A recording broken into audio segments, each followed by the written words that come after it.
Hello, ladies and gentlemen. Welcome back to my workshop, where I am building Codename Broadsword.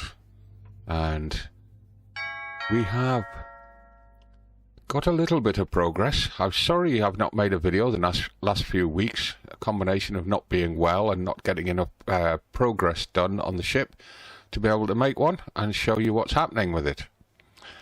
Turn my light off. Right, so if you remember, I did talk about putting a kitchen in this area alongside the warp drive room, which we have now done. Twin fridge, decorative plant, compulsory of course, food processor, and for lighting in this area I've decided to use one of these standard standing lanterns, just for something a little bit different. 3 dining tables, each a 4-seater. That matches with the 12 crew for the bunk rooms on the other side of that wall ahead of us. Remember, there's 2 dormitories there, each with 6 berths. And on the other side of the warp room, I've got the medical station in with all medical devices. Again, I've used one of the lanterns as a lighting down here. Given the med bay its own food processor and fridge for making medicines, means that it doesn't tie up the main kitchen. Now, a couple of things have changed down here. First of all, the door into the farm there, which was originally there, I've moved it up to alongside the elevator. Seems a much more logical place. Come out the elevator, go into the farm. But also it freed up that area in the middle of that section in order to get extra medical devices down. I've mirrored that architectural change on the other side where the kitchen is. We'll have another look at that in a moment. And I've introduced naming above the doors to each of the farms. So farm 1 in here. Oh, best show you quickly how it's changed the layout in here. As you can see, we've still got the space down there for putting in the farm office, and we've got a effectively 1.5 wide 1.5 block wide area here for adding in things like science benches and so on. Right, up here this door has got its labeling on, but you notice it says starboard farm 2 and side deck airlock. That's because what I have done is I've taken out the middle row of grow beds, so that grow light there, that covers the bed each side of this walkway, and I've introduced an airlock here for getting out onto the side deck. Remember, we talked about this, I think it was in the last episode, whether to use this side deck as a flight deck or purely as a gun deck or a mix of the two. Well, I've increased the options that we have with regard to the side deck on both sides of the ship by adding this airlock area. Now, it doesn't function as a true airlock because it will open both doors at the same time, but this outer door is air shielded. In fact, both doors are air shielded, so it does maintain airlock viability. Just for if I bring the hood back up, just for reference, that inner door being the centered door, where you going, Gaz? That carries 220 hit points, and the outer door carries 350. And if you just look at the type of the door, it's the one with the small window and the zigzag joint that carries the 350 hit points. This one is a much straighter joint, no window, and that gives 220. So nominally that's 570 hit points on those 2 doors, as opposed to, say, one of the windows here, which is 1500, or one of the hardened steel blocks, which is 750. So the door is still a weak point, but it's not as weak as it could be. Plus, of course, we're airlocked here and at the front and rear of the farm. So you're not at a massive risk of losing all your ship's atmosphere. Plus, you can see I've been compartmentalizing the ship everywhere in order to maintain some zones that will keep integrity, atmospheric integrity, if a part of the ship gets blown out. So as I said, I did the same down here with the farm number 1 on the port side. Moved it to here. Again, that's just a mirror. And I've done the same with farm number 2 out there onto the other deck. So that's what I've been doing in here. I'm still trying to figure out what to do with this area. Remember, this is meant to be accommodation and recreation. So maybe I'll build a bar, lounge, studio TV, you know, that sort of general relaxation area there. Oh, that's odd. No idea why that happened. I think it's that colour it's meant to be, and it's meant to be a plain wall. No, it's meant to be the lighter colour. There we go. Okay. Just shows. Walk around before you start showing people around. Make sure that you haven't got any glitches. Right, I've done a little bit of texturing at this end. You can see it by looking around, mainly in the upper levelings. A little bit of colouring language. I know it doesn't look like it's coloured, but we got the whiter walls and the slightly darker floor. I've still got to decide what finish to put on the floor, on this end and on the big area through there. I've got an armor locker in place, got the armor and weapon repair station in place. Just a note for anybody thinking of throwing them in to an early game build. Remember that these things do need Zascosium to build them. So be aware of that. If you're wondering why your build menu is showing that it needs Zascosium, and you haven't got anything in the ship that you can think of that uses it, it's probably one of these things. So just be aware of that. Okay, so no other changes down here on the accommodation deck. All the rest of the changes are outside. So let's just... oh, we can't get up onto the deck that way, can we? No, that's right. We've got to go down to the back here to get on deck. And use this elevator. And go back through that little wiggly corridor. That one there. And again, doors airlocking this area. Just in case of a hull breach. Again, airlocking. Right, so what we're going to do is we're going to jump off the stern of the ship. And we're going to go and have a look underneath. Which is one of the areas that I said I had ideas for. But I wasn't entirely sure what I was going to do. So just... go into God mode to fly down here. Notice I've still got a lot of texturing and final shaping to do on the large areas at the back of the ship and down the sides and underneath and so on. Yeah. So anyway, this center channel, as I said in the last episode, the armoring on that level where those two gun placements are, there's one layer of armor and it goes straight into the production deck. If I just go up through the deck to show you. See, there's the shield room. There's the production deck. And if I just come straight down through, you can see we've got one layer of hull. And then we've got all of this greebling that I've been putting into place. And we'll just start at the stern here. This is quite thick armor where these two gun ports are. So this would be your stern central guns. You could either use local defense guns like the 15mm miniguns turrets, or slightly longer range like the 30mm cannons, or go for something like the laser and plasma turrets for faster fire. And certainly in Reforged Eden you would want to use the laser and plasma turrets for affecting shields. You could use the flak cannons or the rocket launchers for extra range on these, remembering that these are your primary stern low sector defense guns.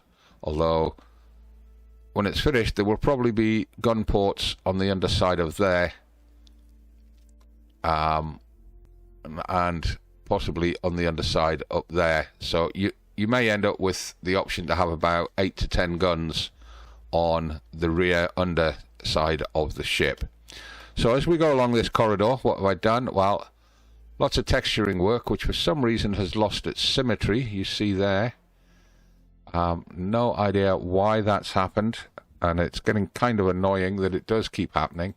So that, I think, is in the dark grey, and it is that one. Yeah, that's right. So I'll just keep the paint gun out for now.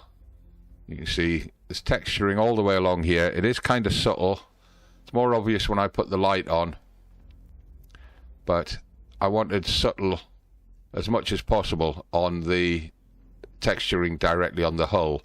You can see the cross pieces that were originally here that come across. I've added this girdering, box girdering texture to them, and also the additional support pieces. Now each of these is providing armor to the block above it. Even though it looks like there's a dirty great gap there, it is actually providing armor because the block is in the way. So come back down again. This is just armor blocks, shaped and textured. Just makes it look like there's some sort of tank or avionics bay or something like that underneath the ship, but it does provide an extra 2 layers of armor. You can see that that's 2 blocks high. Provides an extra 2 layers of armor to that deck above it. Same with this little mounting point for this little sentry gun, which is more for when you're on planet to keep predators out from under the ship. 3, I don't know what you would call them, E-war pods. When the ship's powered on, that actually, in fact, that's probably what I should do. If I power on the ship, oh, she is powered on. If I switch my light off, then there we are. We can see the colorings and languages, etc., that I've used texturing along here.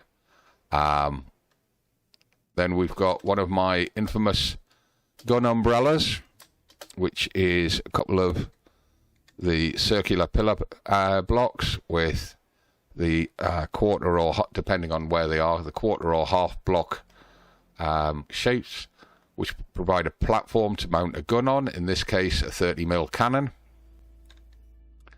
Then just some wild and wacky imaginative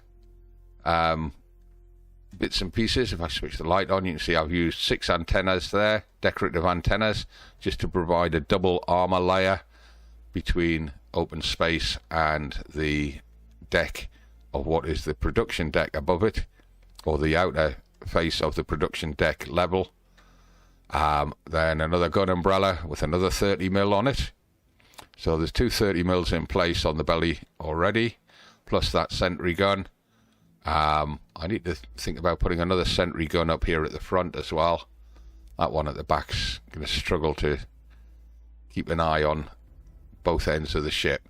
Now, I've got a 3x3 space there and a 3x3 space there that I've not yet decided what to do with, whether to provide an obstruction armor like this pod here, which again, this is a 3 deep armor pod, just made to look like some sort of E-war type pod, and just it's actually armor really. I mean, it's got no function, it's just armor blocks decorated up, but it's armor, it's protecting whatever is above it, which in this case is the underside of the blocks that make the floor of the production deck. Same as that cross piece there underneath the gun, that's doing exactly the same thing. And also the gun platform itself is doing the same thing. So I've got 2 3x3 points here where I could put in additional gun umbrellas. Now these ones are too high. I said they were 3 high, they're too high, because you've got the if I get my paint gun out again just to point with, you've got one block there, then you've got another block there which goes through to the center point of the gun deck, and then you've got these half blocks that go around it to create the gun mushroom or the gun umbrella. So there they provide a 2 deep layer. That's a 3 deep layer. So what I could do is I could do one of those 3 tall here, and again 3 tall here, leaving that one to more cover the midships and rear half of the ship, because it would be obstructed by the gun in front of it, although it would be able to shoot down to the low angle there. But that would then give me 1, 2, 3, 4 guns facing forward on the center channel alone. So that's an option, and that's what I've done with that area in there. And you can see under this gun mushroom I've put these little decor pieces again, just to add additional armor. I mean, it's not much. You can see that's got 50 hit points, that's got 50, that's got 50. But what it does is it interrupts blast radius. It absorbs blast and stops it hitting the actual blocks that make up the decking for the production deck. And you can see I've put that illuminated texture all the way along on the underside where these shaped blocks are rolling. There's quite a lot of texturing gone on under the scenes, so you can see by the amount of detail and texturing that I've done at this end of the ship. See, even on the parts that you would never see, I've textured. So you can see that I've done a lot more work in the stern section of the ship than I have in the forward half of the ship. So the forward half of the ship, as I said, is incomplete yet. It's still got work to do on it, and it's one of the things that I will be getting on with. But I think overall, especially if I put my light off, that is starting to look rather nice under there. What do you chaps think? Tell me in the comments. Is it too much? Is it too little? Is it too much of a contrast with the plainness of the hull? What do you think? Let me know. Remember, of course, we've got the shaped zones over here that have all got to be textured as well. And that, excuse me, they will make quite a big difference. Now, one of the things I am thinking of doing down here, at the moment, if I bring an undercarriage in, I believe they're on there. Not that one. CV, it's going to be yellow. That's landing gears tier 1. Where's landing gears tier 2? That's SV. Where's CV landing gears tier 2? Anybody see it? Yeah. Okay, we'll do it that way. Maybe they do only come in one level. Maybe I'm getting myself confused between the SV and CV landing gear, but let's just bring one in. So number 5, and look at the menu options.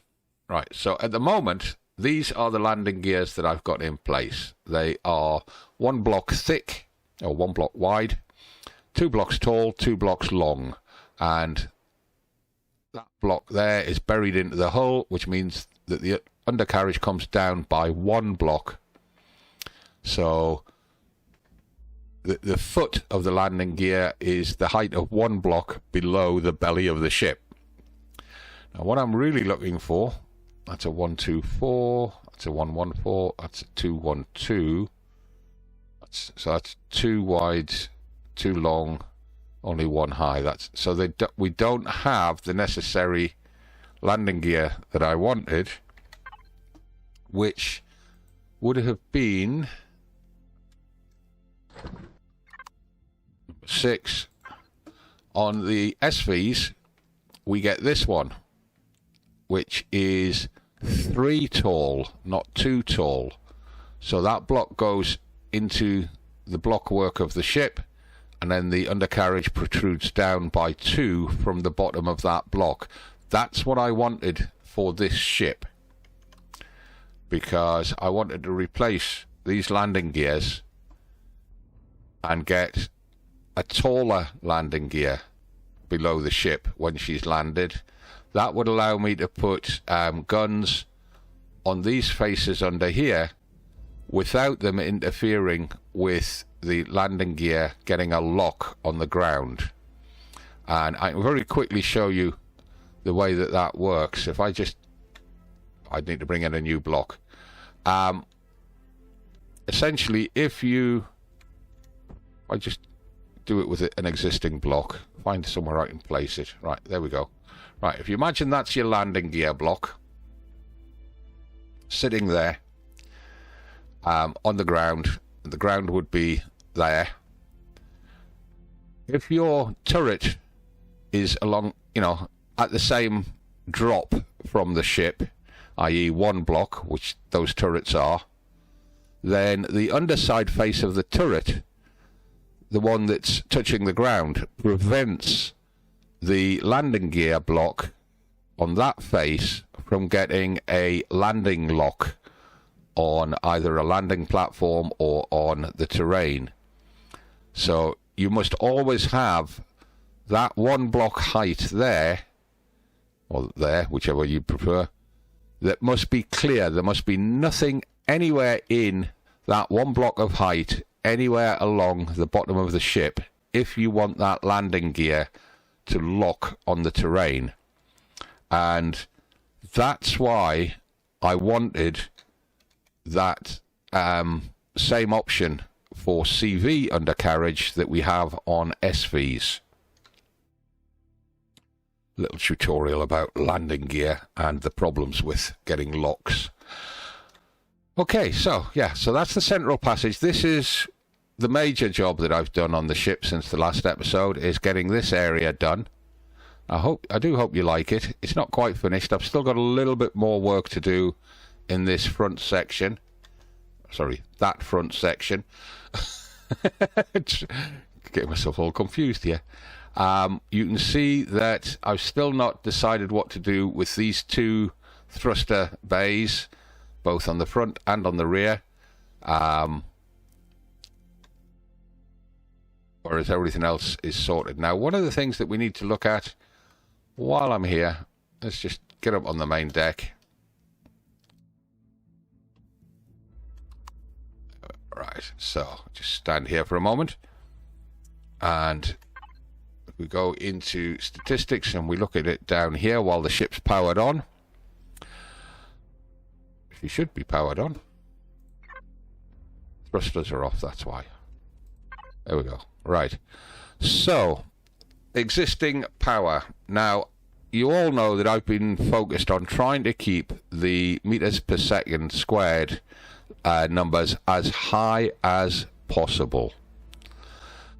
And I've been looking at a number of large CVs made by a number of other people, including the more famous names, Excalibur, Spange, J. Randall, and so on. Their CVs have got quite low numbers here. Some of the more popular ships, like the Perseus and the Nemesis from Jeff Randall, they're down as low as 24 meters per second primary thrust. Forward going thrust, I should say. So the Broadsword, sitting at 78, is 3 times plus the thrust of, I think it's the Perseus. And the Perseus is an extremely agile carrier. At 39 meters per second lateral thrust, that's more than double, in fact triple in many cases, or quadruple in some cases. That's 4 times the thrust of some of the very popular CVs out there. So I think I've been worrying about the thrust unnecessarily, and we'll figure it out once I start flying the ship around, once I get the main build and decor done. Lift from ground, 46 meters per second. Again, that's quite high compared to some of the CVs. And the 23 meters per second descent thrust is on the high to normal range, so that's not so much of a worry. The pitch at 20 degrees is about par with most of the ships I looked at. The yaw at 31 degrees is seriously better than most of the ships I looked at. Some of them I looked at have only got like 5 or 6 degrees yaw on, that's the turning the bow left or right on a horizontal plane along the axis of the ship. So Broadsword is significantly better performing in that respect, and the roll at 33 degrees, that's coming off her width and the positioning of the thrusters. That again is significantly better than a lot of CVs. Massively better, by a factor of 4 or 5 times better.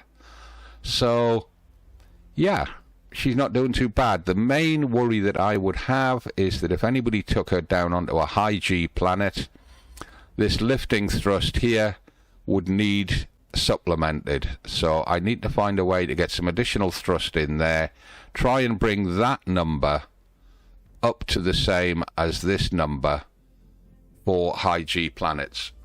Bearing in mind she's not a load carrier as such, even though she has got the 6 320k cargo arrays, which can carry a lot of weight. That's cargo lifting is not her main role, so we shall have to see. I mean, she is a carrier, and she's with every piece of work that I do on her, she's becoming more and more of a battle carrier. I mean, this whole flight deck is combat steel,